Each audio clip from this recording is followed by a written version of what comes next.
Bonsoir à tous. Ce soir, on va ouvrir du Caesar 7. Mais on va déjà commencer par ouvrir le petit cardbook. Alors, la petite carte promo, elle est globalement en bon état. Elle est plutôt très sympa d'ailleurs. Donc là, c'est la CKP 001. Je crois que pour l'instant, il n'y a qu'une seule promo. Elle est sympa. Allez, on va commencer directement à ouvrir la display. Donc normalement, il y a 20 boosters, ouais, a priori. J'ai pas trouvé la liste des cartes. Donc déjà, on sait qu'il y en a 107, je pense, dans la première vague. On est parti. Ouais, donc Caesar 7, je connaissais pas. Et quand j'ai vu les displays, je savais pas ce que c'était. Donc j'ai regardé l'anime sur Netflix et c'est trop bien. Enfin, moi j'ai adoré. Ah oui, donc CK222. Donc en effet, c'est la deuxième vague et c'est comme Naruto. Et les vagues se suivent. Donc on n'a pas des sets séparés.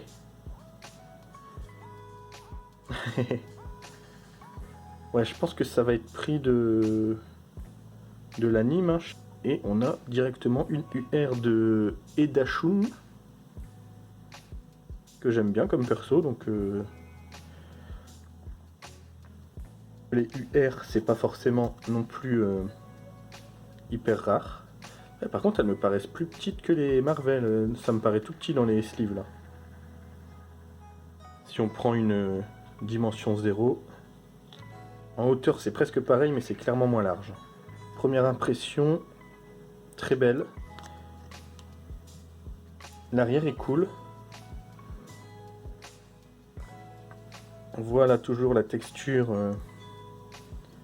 très sympa derrière. L'illustration est très sympa. Ok. En fait, on a toujours l'ATR derrière. On a probablement 3 R. 1, 2. Xiao Fei, j'aime beaucoup ce perso. Donc 3 R. Ah non, 4 R même. Donc 4 R et ensuite le hit, je pense que ça doit être comme ça. 4 R, le hit et une TR. En sachant que le hit, là, on a une SR et je pense qu'il y a des UR, LR, je crois. Donc Cola et Seven, très bien. Ouais, donc je pense que c'est des illustrations tirées de l'animé, mais ça me va très bien parce que je les adore. Oh, Chicken King. Super belle.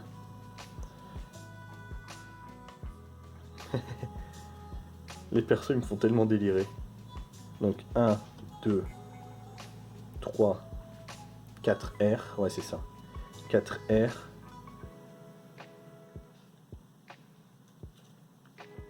Un petit Daibo en SR. Bah, franchement, en fait, c'est difficile parce que sur cette série, j'ai pas vraiment de perso préféré. En fait, je les aime bien tous. C'est la première fois que j'aime autant de persos dans une série et qu'il n'y en a pas un qui se détache du lot, quoi. À choisir, je dirais quand même Xiao Fei parce que je le trouve vraiment trop marrant quand il se transforme en bodybuilder, etc. Mais j'aime beaucoup tous les persos. Enfin, il y en a que j'aime moins, mais il y en a beaucoup que j'aime bien en fait.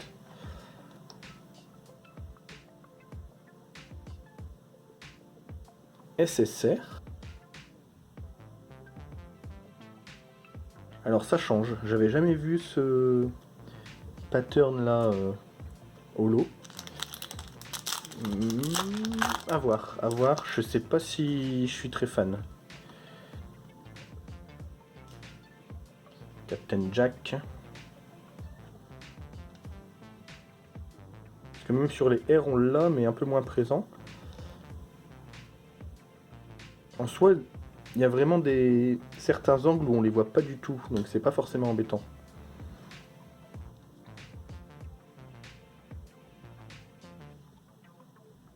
Oh.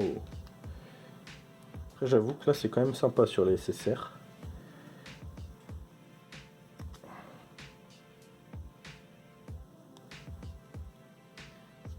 Bon, en tout cas, forcément, comme je m'y attendais, les illustrations sont très sympas. Forcément, hein, quand c'est tiré comme... Oh, ça a l'air pas mal au bout, là. Ça a l'air pas mal.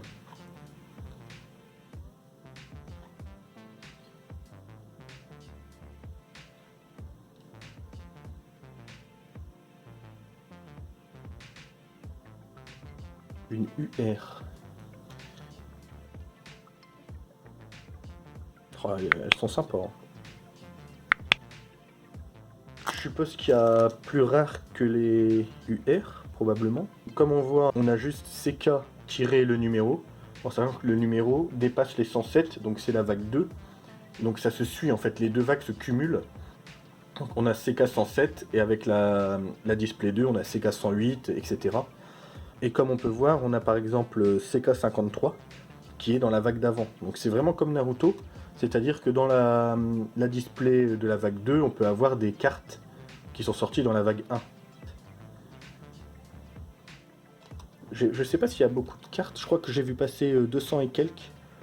Donc il doit y avoir pareil, s'il y en avait 107 dans la première, il doit y avoir à peu près la même chose dans la deuxième. Et pour le coup, ça c'est une série que j'aimerais bien compléter.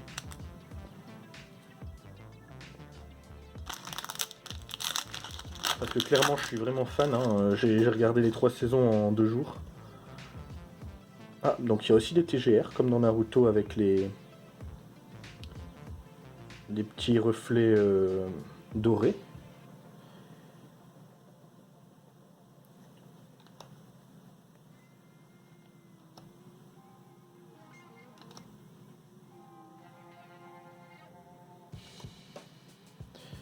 Faut voir si j'arrive à m'habituer là à ce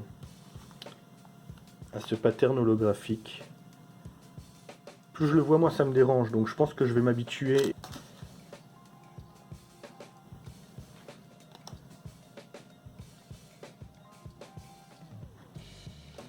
Du coup, si c'est calé sur Naruto, on a probablement les mêmes raretés. Déjà, on voit on a R, SR, SSR, UR. Alors, je sais pas si on a des AR. Oh, sympa celle-là. J'aime bien. Je sais pas si on a des AR, des MR, des choses comme ça. Je crois qu'il y a des LR, il me semble.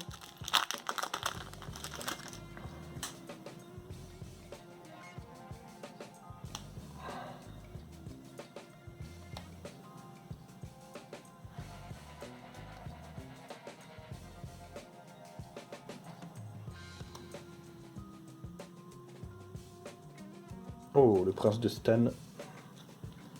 Lui, c'est vraiment un que j'aime bien comme perso, surtout quand il se bat là. Les scènes de baston avec lui, elles sont vraiment extra, je trouve.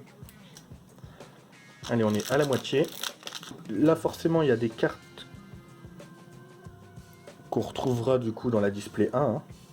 Donc 132, par exemple, on ne l'aura pas dans la display 1. Mais celle-là, 50, on l'aura dans la vague 1. Donc on va forcément retrouver plein de cartes qu'on aura vu ici dans la vague d'avant. 17, pareil. Donc ça, c'est une SSR qu'on peut retrouver dans la vague 1. Après, c'est ça qui est un peu embêtant, c'est que du coup, on peut quand même avoir plein de cartes de la vague 1. Et il peut nous manquer beaucoup de cartes de la vague 2, je pense. Je sais pas s'il y a des quotas ou...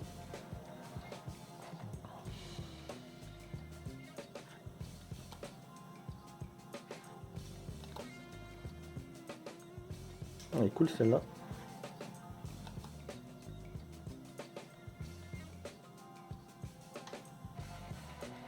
Par contre, différence avec Naruto, les raretés sont pas séparées a priori. C'est-à-dire que si on prend une UR, elle a juste CK avec un numéro, mais elle n'a pas CK-UR. Alors que dans Naruto, c'est séparé par rareté. Pheasant King. Stylé celle-là. Ce que je préfère largement ça. Ça me dérange pas en fait que ce soit cumulé. Oh, sympa. Très sympa.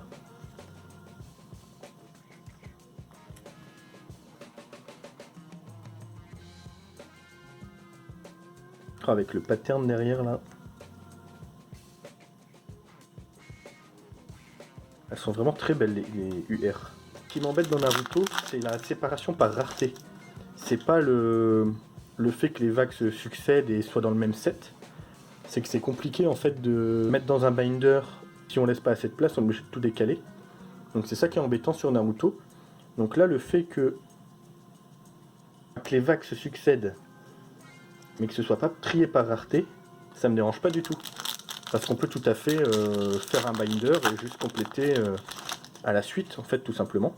Nouvelle vague, on rajoute à la suite. Donc ça me va très bien. Et ça, je vais essayer probablement... Ah, j'aurais bien fait un binder avec cette série-là.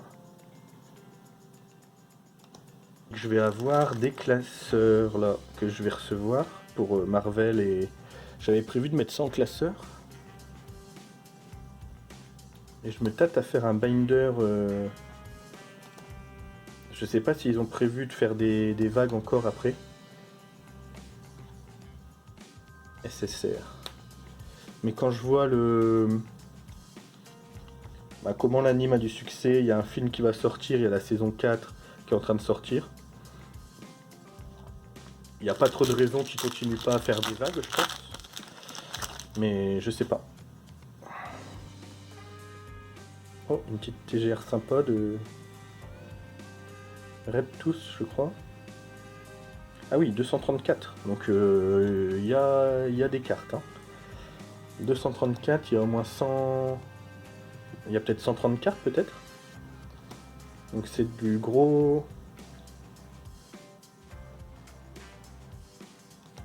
C'est quand même une grosse série.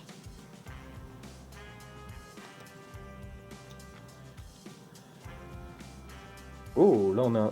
Je sais pas ce qu'on a. Mais ça a l'air pas mal. Et j'ai même pas vu de rareté d'ailleurs. J'ai pas vu de rareté en haut. Ça m'étonne. C'est peut-être pas une UR. LR LR, ok. Wow.